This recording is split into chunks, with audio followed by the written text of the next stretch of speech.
Bang Panji Gumilang sudah divonis 1 tahun penjara.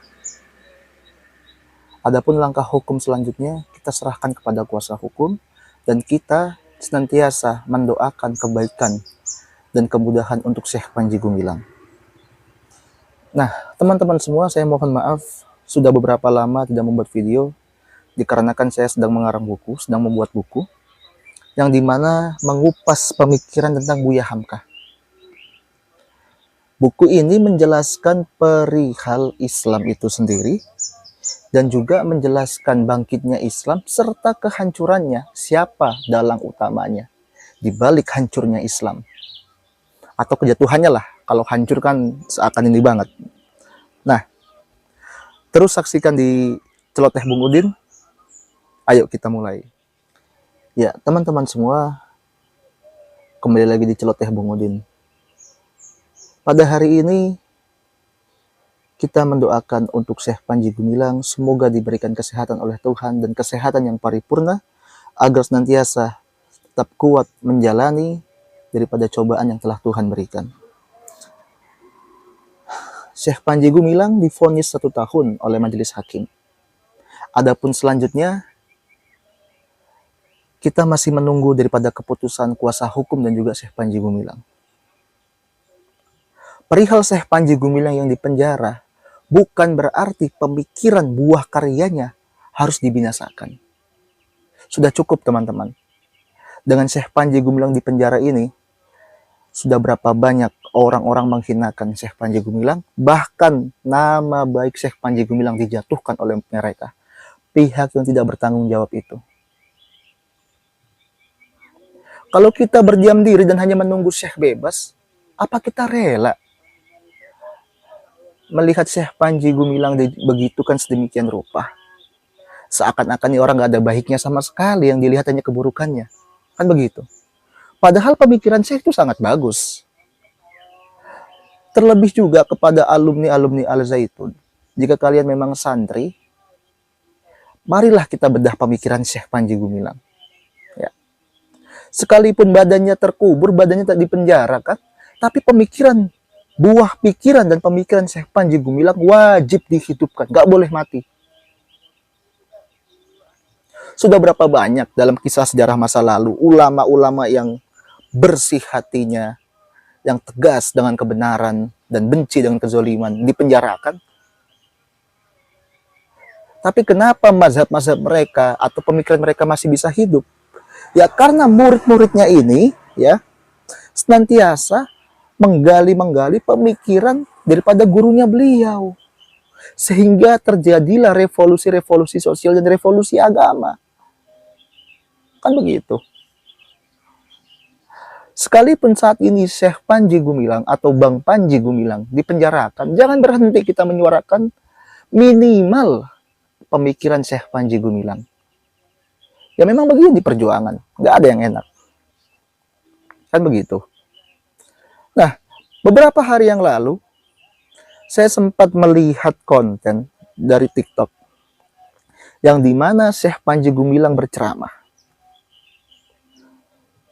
Silakan lihat video ini. Inilah yang harus ditebarkan rahmat. Di bumi harus ditebarkan rahmat, di laut harus ditebarkan rahmat, di rezeki yang dicari harus ada rahmat. Keberkatan untuk umat manusia. Karomna bani Adam. Yang dimuliakan bukan hanya muslim, Bani Adam semuanya. Nah, Syekh Panji Gumilang dalam video ini memberikan suatu paham yang amat besar menurut saya. Di mana beliau menyatakan bahwa allazi karramna bani Adam. Bahwa yang dimuliakan oleh Tuhan, yang dimuliakan oleh Allah itu bukan umat Muhammad saja, bukan. Bukan umat Yakub, bukan. Bukan umat Yesus, bukan, tapi seluruh alam, seluruh umat manusia dimuliakan oleh Tuhan. Sehingga Syekh Panji Gumilang mengajak kepada kita, janganlah kita menjadi seorang agamawan yang ekstrim. Apa itu ekstrim?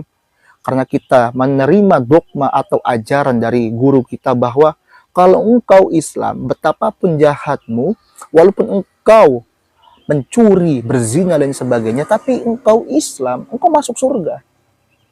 Adapun kau di neraka itu cuma sebentar, dicuci, diperes, tapi kau nanti masuk surga.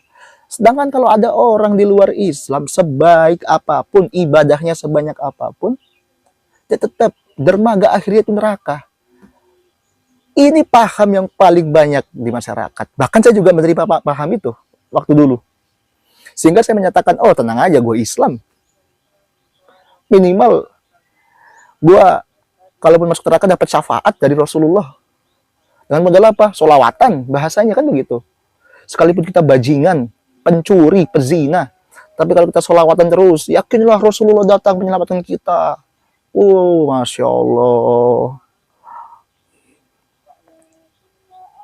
Sedangkan orang yang di luar Islam, padahal dia baik, budi pekerti luhur, suka membantu sesama, tapi karena dia belum menerima hidayah Islam, lalu kita katakan, neraka jahanam ini. Nggak ada lain kecuali neraka. Kan begitu biasanya. Nah, Panji Gumilang menolak hal ini. Janganlah gitu. Kita ini Islam, jangan ekstrim-ekstrim mengatakan Islam doang yang mulia, yang lain tidak. Islam masuk surga, yang lain neraka. Kok seakan-akan surga ini milik orang Islam? Kan gitu. Jadi seakan-akan penjamin penentu masuk surga itu bukan amal perbuatan, tapi agama. Bukan amal soleh, tapi agama yang dianut itu penentu daripada surga saat ini. Sebaik apapun amalmu, kalau agamamu bukan Islam, kau neraka. Sebejat apapun perilakumu, tapi engkau Islam, kau masuk surga. Apakah itu mahadilnya Tuhan? Masya Allah. Dan menarik teman-teman semua. Ketika saya mencoba menulis buku yang berjudul Hamka Sang Liberal Fundamentalis, saya menemukan pembahasan ini. Di Quran Surah Ali Imran ayat 24. Masya Allah. Bahkan di surat sebelumnya, di surah 19, di ayat 19, yang dimana menyatakan innad dina indallahil Islam. Ini kan ayat yang dijadikan rujukan bahwa agama yang diterima hanya Islam. Selain Islam, kafir, neraka jahanam. Kan begitu. Ya padahal nggak itu, Pak. Kalau kata Hamka, dalam tafsirnya Al-Azhar menyatakan bahwa Islam itu artinya menyerahkan diri sebulat-bulatnya kepada Tuhan yang Esa. Bukan berarti engkau masuk agama Islam. Kalau engkau agama Islam, bapak, ibu Islam, kakek, nenek Islam, bahkan kakeknya kiai misalnya. Tapi kalau engkau tidak menyerahkan diri seutuhnya kepada Tuhan, tapi engkau masih bergantung kepada Habib, Wali, ya maka bukan Islam namanya. Islam hanya nama bagimu. Bukan Islam. Islam itu adalah fitrah. Fitrahnya manusia percaya pada satu Tuhan. Itu loh, itu fitrahnya. Mau agama apapun, itu pada akhirnya percaya pada satu Tuhan. Dalam Trinitas. Trinitas itu, tiga itu menyampaikan pada satu Tuhan. Kan begitu. Ya. Sehingga seorang yang bayi, baru lahir, secara fitrahnya, secara lahiriah, dia percaya akan satu Tuhan yang Esa. Tuhan yang mana itu? Tuhan yang menciptakan kita, bukan Tuhan yang kita ciptakan. Kan gitu.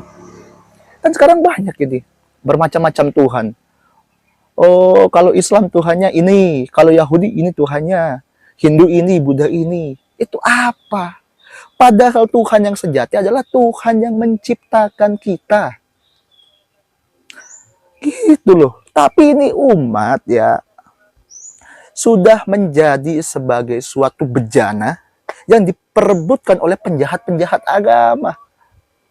Ini yang berbahaya, saudara.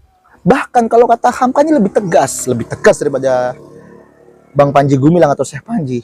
Kalau kata Hamka gini, teman-teman semua. Tetapi kalau Islam telah dijadikan oleh umat yang menampung dan memaikainya menjadi golongan sendiri pula, karena terlepas dari mengambil pimpinan Allah dan Rasul, tentulah mereka ini menjadi golongan sendiri pula, sebagaimana Yahudi dan Nasrani. Artinya apa? Islam tidak dibangsakan untuk Muhammad. Bukan. Islam tidak dibangsakan untuk tanah Arab. Bukan. Tapi Islam itu adalah agama Tuhan. Agama Tuhan yang bagaimana? Agama yang menyerahkan diri seutuhnya, pasrah seutuhnya pada Tuhan yang Esa. Tuhan yang menciptakan kita, bukan sebaliknya. Gitu loh. Itu Islam. Oleh karena itu, semua agama apapun, dalam tafsir Al-Azhar, di Quran Surah Ali Imran ayat 19, dinyatakan oleh Buya Hamka, agama apapun, ya, jika dia telah sampai kepada ketuhanan, ya, artinya dia sudah bertuhan tanpa ada keterikatan dari satu sama lain, atau nggak ada sekat lah untuk menuju Tuhan, itu nanti akan dapat ganjaran oleh Tuhan yang Maha Esa. Apa? Pahala dan surga. Kan seakan-akan umat Islam jadi pemilik surga belaka. Yang orang Kristen juga begitu ke umat Islam. Sama-sama lah. Ya ini yang harus kita perbaiki. Nggak boleh begitu, Pak. Selanjutnya, ceramahnya Syekh Panji Gumilang juga bagus, teman-teman. Syekh Panji Gumilang menyatakan bahwa wama arsalnaka illa rahmatan lil alamin. Aku ini nggak mengutus engkau Muhammad kecuali menebarkan rahmat. Artinya kita sebagai umat Islam yang ngakunya umatnya Rasulullah Shallallahu Alaihi Wasallam harus menebarkan rahmat ke orang agama lain. Kita tebarkan rahmat ke binatang, kita tebarkan rahmat ke langit, kita tebarkan rahmat. Kan begitu. Ini yang orang Islam malah banyak korupsinya, banyak malingnya, lain sebagainya. Karena apa? Islamnya Islam turunan, bukan Islam dari hati. Sehingga dia beragama karena keturunan. Ini yang bahaya. Dia mau mencuri, mau berzina, bahkan minum khamr. Walaupun dia Islam ya, kenapa dia nggak takut? Karena keyakinan dia, ya, dia akan diselamatkan oleh Rasulullah, minimal dapat syafaat. Itu minimal. Ini suatu paham yang salah kalau kata Hamka. Oleh karena itu, kita sebagai umat Islam, mari kita tebarkan rahmat kepada seluruh alam. Baik itu kepada agama lain, baik itu kepada umat lain, baik itu kepada makhluk di bumi ini. Gitu teman-teman semua. Mari kita kaji terus, kita bedah terus pemikiran Syekh, disandingkan dengan pemikiran terdahulu para ulama.